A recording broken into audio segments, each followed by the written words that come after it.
Queremos de uma maneira muito especial, irmãos, convidá-los a abrirem as suas Bíblias no Evangelho de Lucas, capítulo 12. Nós temos na nossa série especial Vida com Deus, falado justamente sobre este relacionamento precioso com Jesus, olhando algumas parábolas que trazem justamente essa vida com Deus, esse proceder fiel que cada um dos seus servos precisam ter. E hoje falaremos com o seguinte tema: o servo vigilante, o servo atento, observador, não apenas um observador, mas alguém que está preparado para combater o mal, combater o perigo e se preparando para o retorno do seu precioso Rei, o nosso Senhor Jesus Cristo. Lucas capítulo 12, verso de número 35. Lucas capítulo 12, a partir do verso 35. Cingido esteja o vosso corpo e acesas as vossas candeias. Sede vós semelhantes a homens que esperam pelo seu Senhor, ao voltar ele das festas de casamento, para que quando vier e bater a porta, logo lhe abram. Bem-aventurados aqueles servos a quem o Senhor, quando vier, os encontre vigilantes. Em verdade vos afirmo que ele há de cingir-se, dar-lhes lugar à mesa e, aproximando-se, os servirá. Quer ele venha na segunda vigília, quer na terceira, bem-aventurados serão eles, se assim os achar. Sabei, porém, isto: se o pai de família soubesse a que hora havia de vir o ladrão, vigiaria e não deixaria arrombar a sua casa. Ficai também vós apercebidos, porque a hora em que não cuidais, o Filho do Homem virá. Então Pedro perguntou: Senhor, proferes esta parábola para nós, ou também para todos? Disse o Senhor: quem é, pois, o mordomo fiel e prudente, a quem o Senhor confiará os seus conservos para dar-lhes o sustento a seu tempo? Bem-aventurado aquele servo a quem seu Senhor, quando vier, achar fazendo assim. Verdadeiramente vos digo que ele lhes confiará todos os seus bens.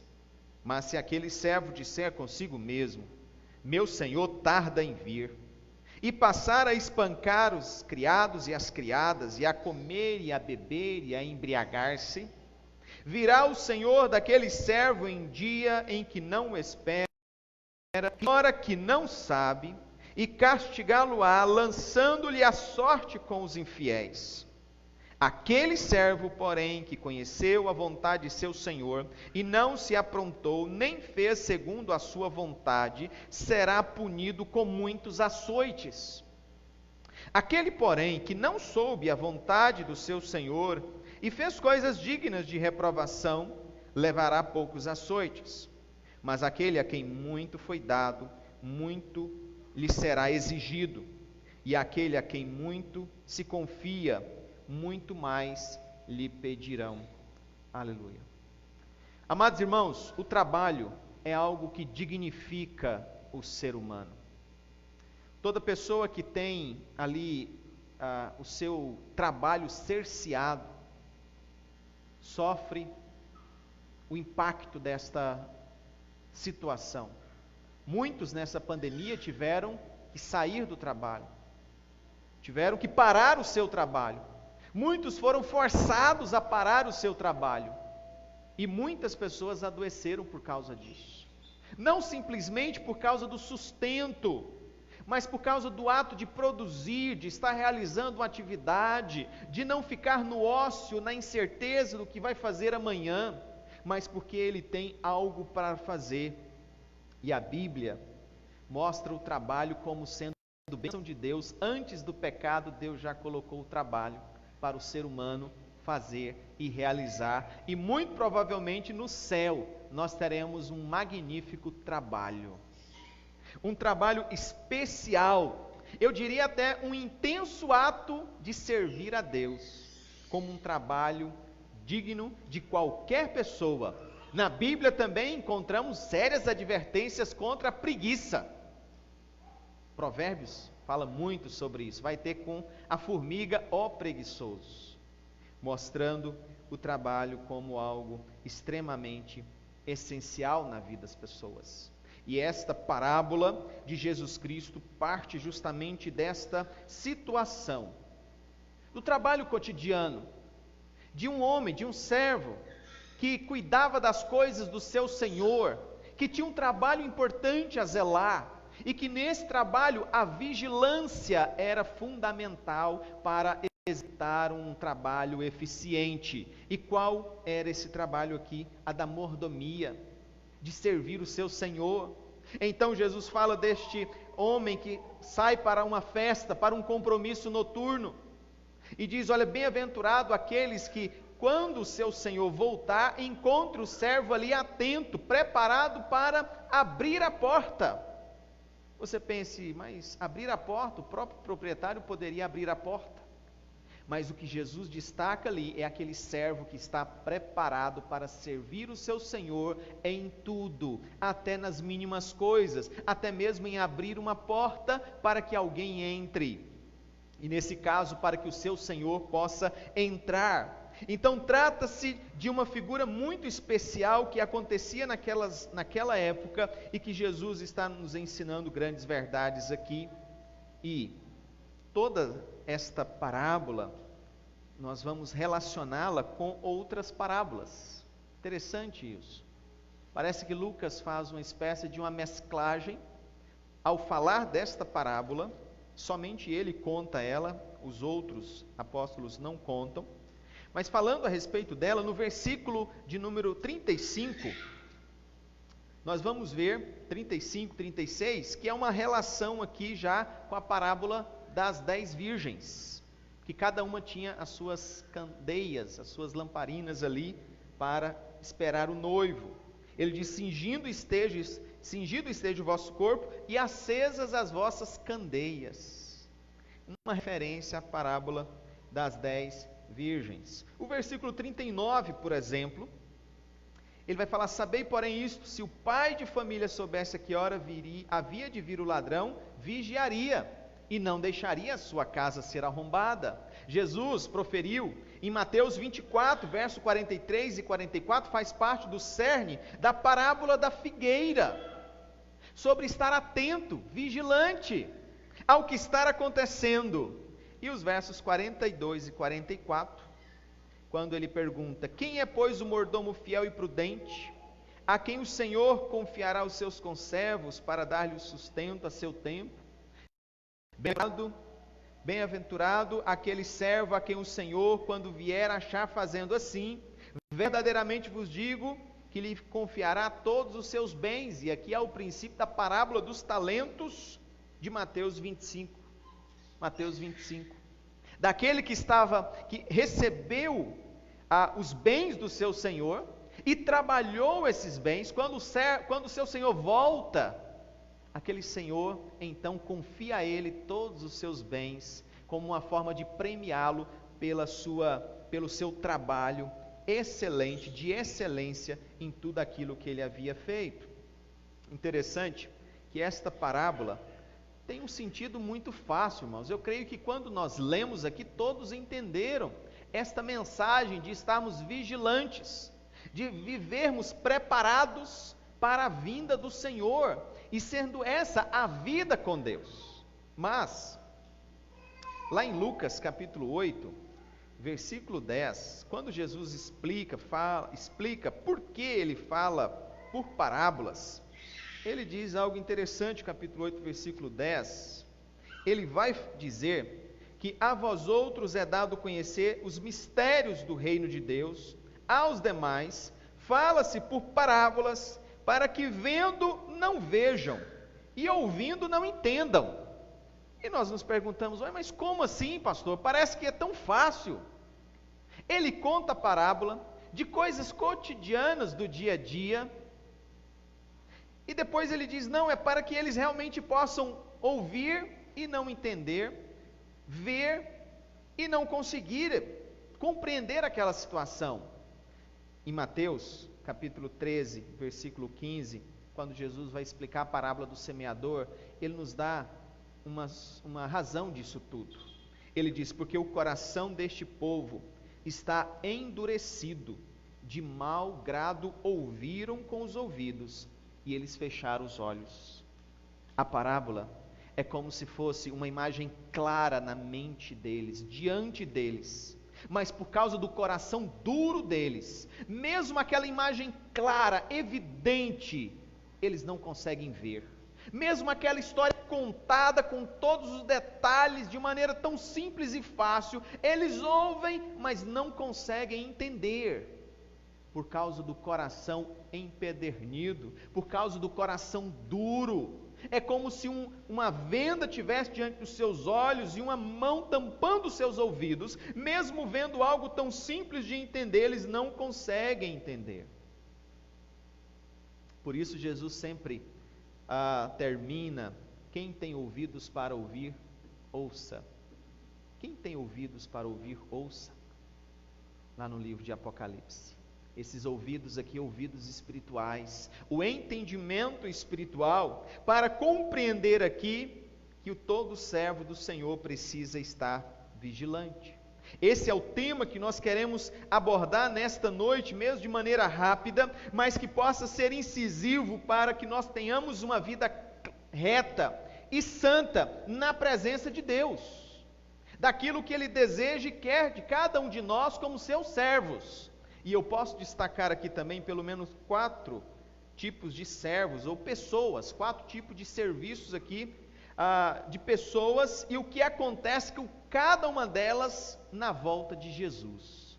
O primeiro é o servo prudente e fiel. O primeiro é justamente esse servo atento, vigilante, do versículo 37.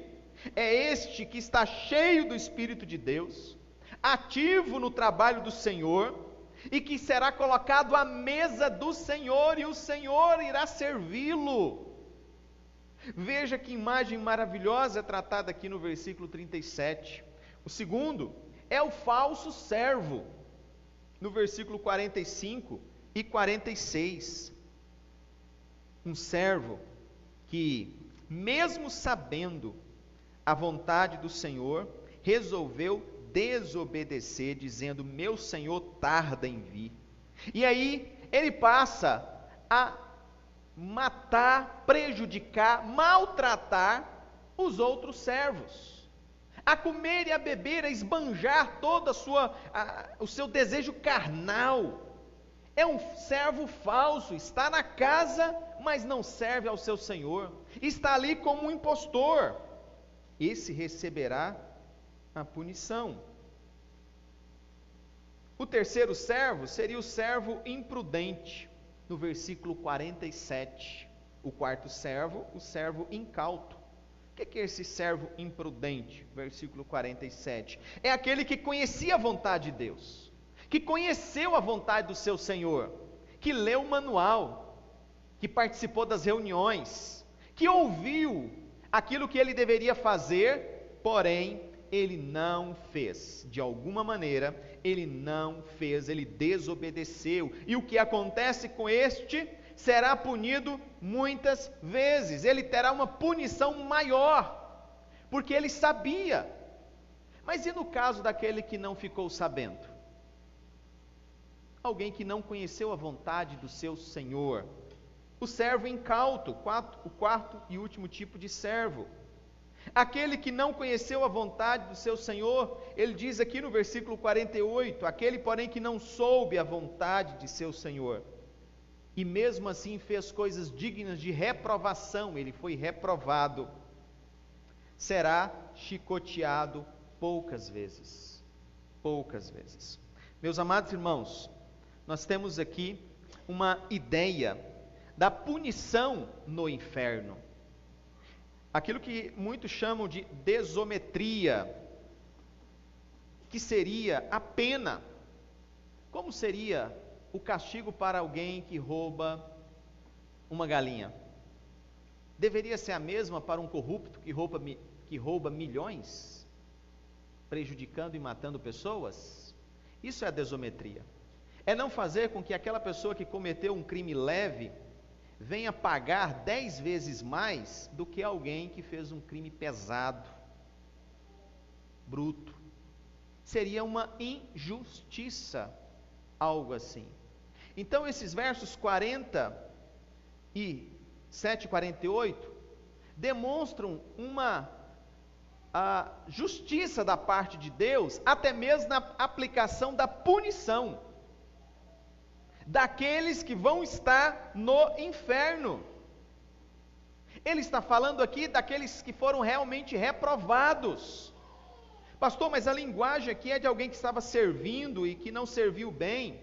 Veja Mateus 25, quando Jesus diz: vinde bendito de meu Pai, entrai na porta do reino que vos está preparado desde a fundação do mundo.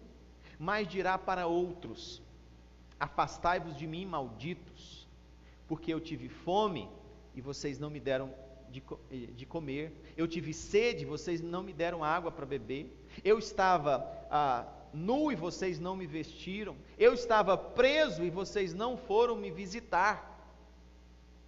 Então ali no julgamento, o padrão usado de cara, de maneira que está ali evidente, é justamente as obras, o que você fez, que demonstre que verdadeiramente você estava comprometido com o Senhor, com Deus Todo-Poderoso. É isto que Jesus tem em mente ao falar desta forma aqui, meus irmãos. Então, por isso, o nosso tema, quando colocamos como servo vigilante, é justamente esse servo que está atento à vontade do seu Senhor, para cumprir a vontade do seu Senhor, para obedecer o seu Senhor, e não desobedecê-lo de maneira alguma. Então, pelo menos 2 pontos nós queremos ressaltar aqui. O primeiro é estarmos espiritualmente atentos, e o segundo, sermos espiritualmente responsáveis. A atenção aqui, estarmos espiritualmente atentos, descrito nos versos 36 e 37, é a chamada que Jesus faz para a sua igreja, para os seus discípulos naquele momento. Era uma chamada assim tão pesada, que Pedro chegou a perguntar: mas Jesus, o senhor está falando isso só para nós? Ou é para todo mundo que está aqui? Porque parecia que estava assim tão pesado, que Pedro queria dividir isso com os demais. Ele está dizendo: olha, cingido esteja o vosso corpo. Naquela época, por causa da roupas largas, sobretudo, as roupas que se colocavam assim, como se fosse várias becas de um sacerdote. Cingir é amarrar com cinto, pegar um pano, passar na cintura e amarrar, porque isso dava mais mobilidade. O soldado, mesmo com a sua couraça ali, mesmo com a sua vestimenta, ele tinha que estar cingido, ele tinha que estar bem amarrado, para no momento de luta aquilo não se soltar e atrapalhar, e ele morrer por causa daquilo. Ou seja, cingido aqui é estar sempre em atitude de serviço, de prontidão, com uma próxima imagem: e acesas as vossas candeias. Por causa da noite escura, apaga-se as candeias, ou seja, todo mundo vai dormir, mas uma candeia acesa significa: estamos atentos, estamos preparados. Ao menor sinal da carruagem do nosso Senhor, nós estamos aqui preparados para servi-lo, porque Ele pode estar retornando a qualquer momento. Então esta imagem Jesus está trazendo para eles. E então Ele diz: sede vocês também semelhantes a homens que esperam pelo seu Senhor, ao voltar Ele das festas de casamento, para que quando vier e bater a porta, logo abram essa porta. Feliz aquele que assim proceder. Ele está falando, irmãos, de uma vida de serviço, mas uma vida de vigilância aqui, atentos para cumprir a nossa obrigação. E quando nós pensamos sobre esta obrigação, nós vamos ver claramente que Deus nos deu várias obrigações. Eu gostaria apenas pontuar alguns temas aqui, a começar da nossa família, do nosso lar. Veja o homem, o marido, a responsabilidade que Deus deu a ele. Ele então deve estar vigilante para cumprir a sua responsabilidade, sempre atento. para honrar este compromisso. A esposa, sempre atenta para honrar o seu compromisso. Os filhos, sempre atentos para honrar os seus pais e honrar o seu compromisso, se preparando para depois eles assumirem o lugar quando eles tiverem a sua família, se preparando para fazer a mesma coisa.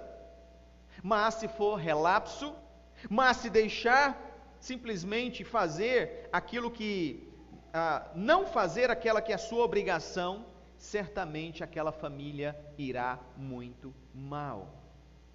É como no trabalho do Senhor, na igreja, numa instituição, poderia ser qualquer instituição, vamos tomar a igreja como exemplo. O ministério que Deus nos deu dons, Deus nos deu os dons para que nós pudéssemos colocá-los numa caixinha e guardar em cima de alguma estátua, alguma coisa assim, ou em cima de algum mostruário. Não, Deus nos deu dons para que nós pudéssemos usá-los, para que nós pudéssemos servir ao Senhor. Se Deus me deu o dom de poder trazer uma palavra, uma meditação, eu devo fazê-lo. O dom que Deus nos deu, nós devemos colocar em prática, como servos vigilantes, porque cingido esteja a nossa roupa e acesas as nossas candeias, sempre preparados, atento para o serviço do Senhor. Então Deus nos deu esses dons para que o trabalho do Senhor fosse de maneira dinâmica. E lá fora, no trabalho, Deus nos deu talentos, capacidades inerentes ao ser humano para realizar coisas maravilhosas, uns na área de humanas, o outro na área de exatas, e assim cada um trabalhando com as suas ferramentas que Deus deu a eles, para que o trabalho deles pudesse ser o melhor possível. Vigilância, alguém que está sempre preparado para fazer aquilo que lhe é pedido. Então, nós vamos perceber que dentre todas essas situações, nós teremos que fazer escolhas. Quem está atento, vigilante, ele também está fazendo escolhas. Porque alguém liga e diz: fulano, vamos ali? Fulano, vamos fazer isso? Aconteceu isso, você pode fazer isso para mim? O tempo todo nós temos que tomar escolhas e fazer decisões importantes, mas não podemos esquecer a quem nós servimos. Colossenses capítulo 3, um texto que eu gostaria de ler, alguns textos que eu gostaria de ler com os irmãos, este é um dos primeiros. Colossenses no capítulo 3, no versículo 3, 23. Ele diz: tudo quanto fizerdes, fazei-o de todo o coração, como para o Senhor, e não para homens. Ou seja, em todas as nossas escolhas, nós temos que fazer para o Senhor. Independente se é no trabalho, se é no lazer, se é nos estudos, essas escolhas precisam ser para Deus. E aí eu trago aquela imagem de Isaías capítulo 6. No ano da morte do rei Uzias, eu vi o Senhor assentado num alto e sublime trono.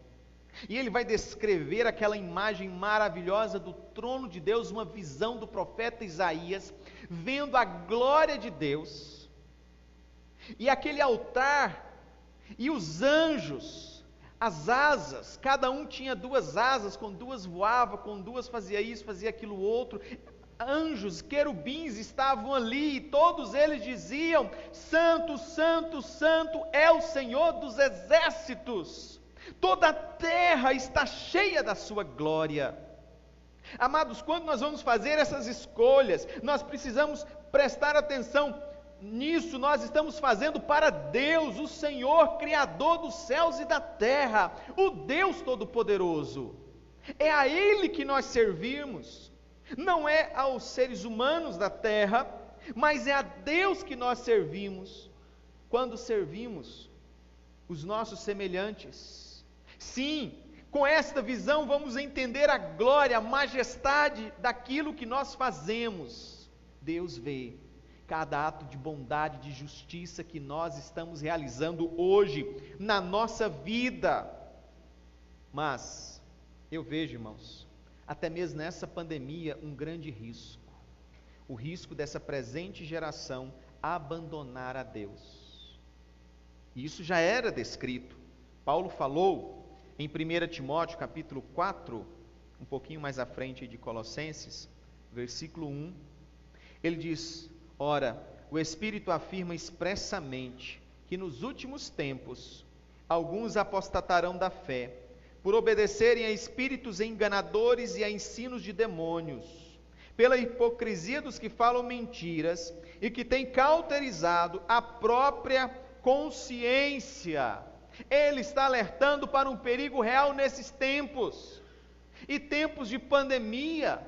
Nós temos no momento de sofrimento, duas consequências.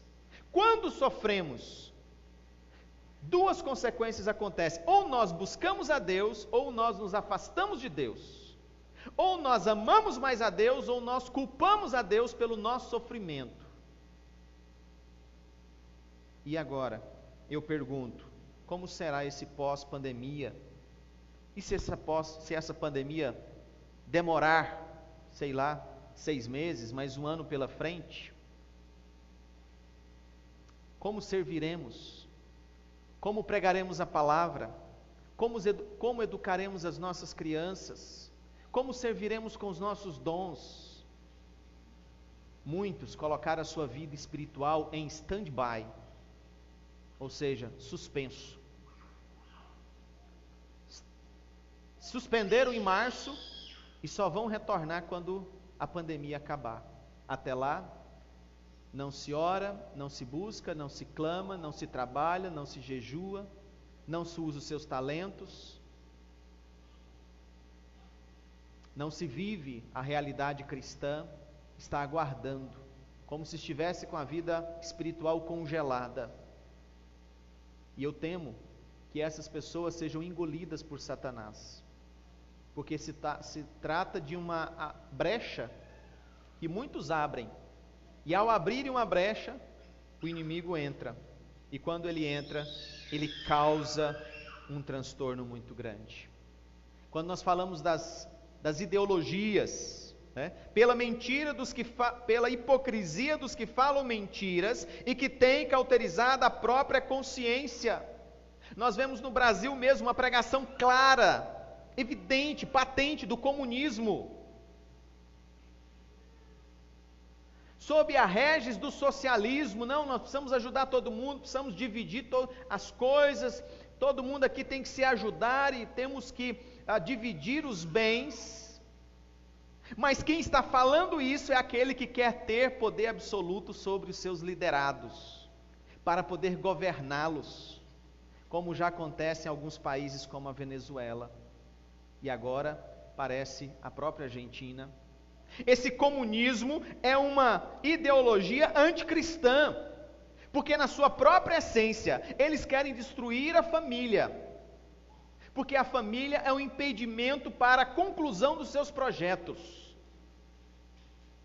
E eles levantam a bandeira de que somos todos iguais, de que cada um tem que ajudar um ao outro, como uma mentira, porque depois que sobem ao poder, mandam e desmandam e se tornam autoritários.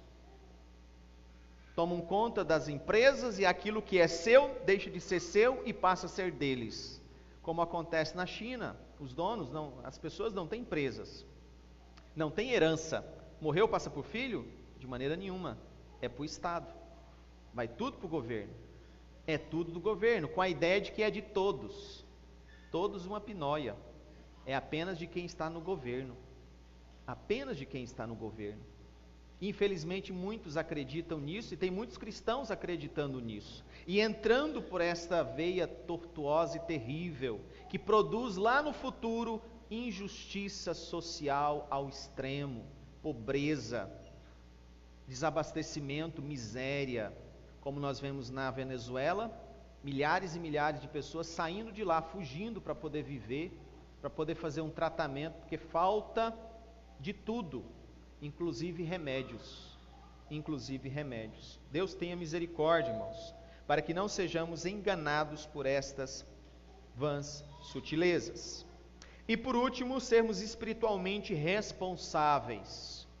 Nos versos 45 a 46 do nosso texto, a chamada de Jesus aqui está descrito: mas se aquele servo disser consigo mesmo, meu senhor tarda em vir, e passar a espancar os criados e as criadas, e a comer e a beber e a embriagar-se, virá o senhor daquele servo em dia em que não espere, em hora que não sabe, e castigá-lo-á, lançando a sorte com os infiéis. Ser responsável aqui é saber que você tem uma missão e que você precisa cumprir essa missão, e que isso significa trabalho, suor, dedicação, esforço. Agora a imagem não é mais apenas daquele que está preparado, vigiando, mas aquele que está trabalhando, aquele que cuida dos seus servos, aquele que cuida da sua missão, que faz a vontade de Deus. Mas para fazer essa vontade de Deus, essa pessoa precisa abandonar os desejos da carne, ou tudo aquilo que vem para afastá-lo da sua missão. Paulo, em Gálatas capítulo 6, versículo 8, vai dizer o seguinte: porque o que semeia para a sua própria carne, da carne colherá corrupção. Aqueles que semearem apenas para si mesmos, colherá a morte. Mas aquele que semeia para o Espírito, do Espírito colherá vida eterna. Aquele que trabalha para Deus e faz o seu serviço para Deus, este vai colher a vida eterna. Sim, ele vai ter essa vida eterna. Esta responsabilidade precisa estar clara, patente, e é por isso que Jesus então conclui, chamando a responsabilidade deles para o trabalho. Nos versos 47 e 48, quando ele diz: aquele servo, porém, que conheceu a vontade de seu Senhor, e não se aprontou, nem fez segundo a sua vontade, será punido com muitos açoites. A figura de linguagem aqui, irmãos, refere-se realmente ao julgamento, ao acerto de contas, para aqueles que foram reprovados, como eu disse numa dosimetria, daqueles que desobedeceram a Deus, sabendo a vontade de Deus, ao passo que existe aqueles que não sabiam a vontade do Senhor. E você pode me perguntar: pastor, mas quem são esses que não conhecem a vontade do seu Senhor? Essa grande nação, essas grandes nações que estão aí no Oriente, quase mais de 2 bilhões de pessoas, onde o Evangelho não é pregado. Nas tribos indígenas, que não foram alcançadas pelo Evangelho até hoje, elas não conheceram a vontade do seu Senhor. Apesar de que Paulo, lá em Romanos capítulo 1, fala que mesmo assim elas são indesculpáveis, porque ao olhar a própria natureza e a criação de Deus, mostra claramente que existe um Deus que criou todas as coisas, um Deus que fez os céus e a terra, e que por causa disso, cada um deles é indesculpável. Portanto, a missão da igreja é levar o Evangelho até essas pessoas. Mas quando ele fala que a respeito desses, que nunca ouviram, que não souberam, mesmo assim, serão punidos. Não tanto quanto aqueles que tinham conhecimento. E aí ele finaliza: mas aquele a quem muito foi dado, muito lhe será exigido. Partindo aqui daqueles que sabem do que devem fazer, daqueles que receberam as instruções, eles serão exigidos mais deles, serão exigidos mais dessas pessoas. E por isso eu digo, irmão, sem medo de errar, Deus cobrará mais de mim do que de vocês. Como pastor da igreja, como responsável pelo rebanho, Deus cobrará mais de mim do que das ovelhas. Assim como cobrará mais do marido do que da esposa. Cada um que recebe será cobrado de acordo com aquilo que recebe. E quanto mais você recebe, mais Deus vai cobrar de você, porque você recebeu, porque você conheceu a vontade de Deus. Portanto, nós precisamos ter o compromisso claro, uma vida que reflita a obediência a Deus, a santidade, o desejo de usar os nossos dons, os desejos de servir ao Senhor no nosso dia a dia, mesmo que seja nas mínimas coisas, mas fazer tudo para a glória do Senhor, como aquele que está preparado para a vinda de Cristo, e não será pego de surpresa, estará preparado quando Jesus voltar, estará atento quando Jesus voltar. Esta pessoa, nós precisamos estar preparados, e temos todos os elementos necessários para isso, irmãos. A palavra do Senhor em nossas mãos não pode ficar apenas de enfeite. Nós precisamos conhecer, nós precisamos ler, nós precisamos estudar e nos enchermos de Deus. E Deus te dará abundantemente o Espírito Santo dele. Deseje Deus do mais profundo do seu coração. Deseje o Espírito Santo do Senhor no mais profundo do seu coração, para que você possa agradar a Deus, ser responsável para com a missão que Deus te deu e estar vigilante quando o Senhor voltar. Pode ser amanhã, pode ser hoje à noite. Jesus voltou para muitas pessoas nesses últimos dias, porque foram levados da terra. Não sabemos a nossa hora, precisamos estar preparados hoje e amanhã e sempre. Amém, igreja? Vamos colocar em pé para nós orarmos, colocarmos a nossa vida na presença do Senhor, para que o Deus Todo-Poderoso nos abençoe hoje e sempre.